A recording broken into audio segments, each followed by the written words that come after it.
يعني الحدوته كده. لا، هو العلاقه بتاعت فريده وبليغ، احنا كنا متفقين من الاول انه لازم كانت تنتهي، لان هي علاقه توكسيك. اوكي. مش غير توكسيك، احنا ساعات بنتمسك بعلاقه في حياتنا متفكرين ان هي دي اللي احنا عايزينها، مع ان احنا اوريدي خلاص عدينا المرحله دي وكبرنا وبنفضل متمسكين دلوقتي. فلما بنكبر بنفهم ان العلاقه دي مكانها في الماضي، ولازم نتصالح مع نفسنا ومع العلاقه دي، وبالتالي مش هينفع نكمل معاها. بس عمرك عشتي في الحياه دي او الفكره دي في حياتك؟ التمسك بالعلاقات القديمه؟ أيوة. لا.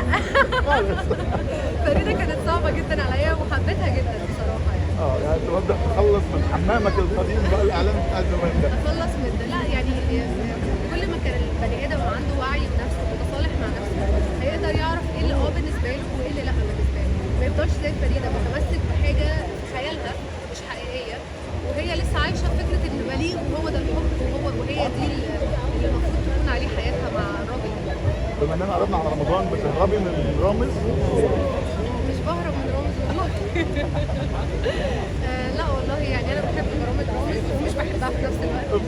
بحب كونسبت اضحك معاهم مش اضحك عليهم، بس رامز لازم يعني اهدى شويه. طب انت بالنسبه لك رامز عليه خط احمر، ولا ممكن عادي موجوده حتى لو السؤال اللي قبل الحلقه فيه موجود جامد عليه؟ يعني لا، انا طلعت مره واحده مع رامز في روسيا وما كانش فيه اي تعليقات سخيفه، وبشكره على ده، وهو ده اللي المفروض يكون. يعني انا بجيب الضيف علشان نلعب مع بعض، مش عشان احط في موقف ده. وانا مش بحب التعليقات اللي بنقولها ساعات على ناس كده، بس يعني في الاخر هو ذكي وانا مش بشجعه. انا بشجعه ومش بشجعه. رمضان اخباره ايه بقى؟ لسه والله، لسه تحت التجهيز.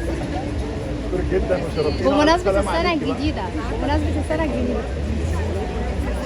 بس عايزة ايه نسيت؟ لا تاني معلش. لا نرجع بقى شباب، كل الوقت ده كنت عايزين